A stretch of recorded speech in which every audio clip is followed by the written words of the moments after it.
Although turkey might be the traditional meat of choice for Thanksgiving, if you're looking for something a little different, try this roasted Cornish hen with wild rice stuffing recipe. You'll need 4 Cornish hens. These have already been brined for 2 hours in a 3-quart pot with water and 3/4 cup of salt.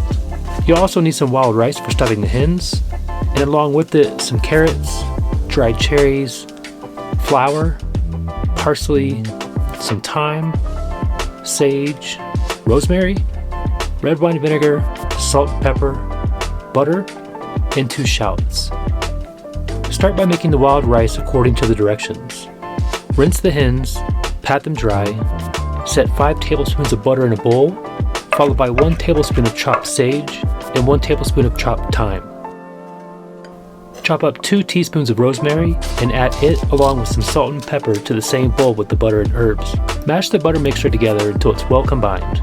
Now let's start on the stuffing. Chop up half a cup of shallots and put it into a separate bowl. Now peel and dice half a cup of carrots and place into the same bowl. Put a skillet on medium heat and melt 2 tablespoons of butter. Add the carrots and onions to the pan and saute until they are soft. While that's going, chop up 1 tablespoon of the sage and add it to the pan and cook for another couple of minutes. Once the veggies have started to brown, add in 3/4 cup of the wild rice. Now add 1/4 cup of the dried tart cherries, 2 tablespoons of chopped parsley, and 1 tablespoon of red wine vinegar.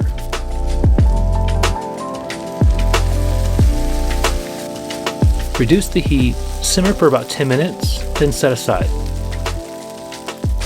With the stuffing prepared, it's time to stuff the hens. Prepare a sheet pan with a wire rack.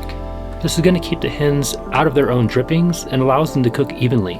Add half a cup of the wild rice stuffing into each hen. You're supposed to also tie the legs back with kitchen twine, but we're not that sophisticated.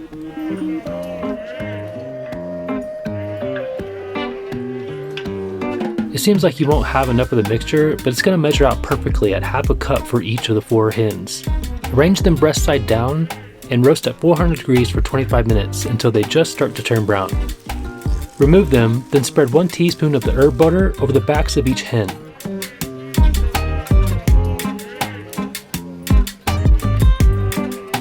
Turn each one of them over and spread 2 more teaspoons of herb butter on each one. Add 1 cup of water to the bottom of the sheet pan, then put it back into the oven for 20 to 30 minutes until the stuffed cavity hits 150 degrees. Take them out once more and add another teaspoon of herb butter over each one. Add another cup of water and increase the oven temperature to 450 degrees. Bake for another 20 minutes until the cavity of each hen reaches 160 degrees. It may seem like a little much to baste with the butter repeatedly, but it was well worth it because the flavors seep deep into the meat.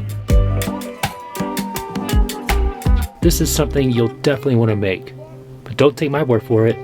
See for yourself. Cornish hens with stuffed wild rice mixture. It looks good. It does look good. It smells really good too. It smells like turkey. Ooh, that's tasty. Oh wow. And the butter and the seasonings. Yeah, I mean, I feel like I was afraid it's gonna be a little tasteless.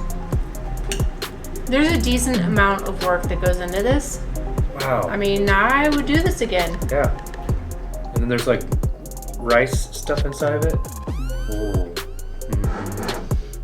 It's like restaurant level goodness.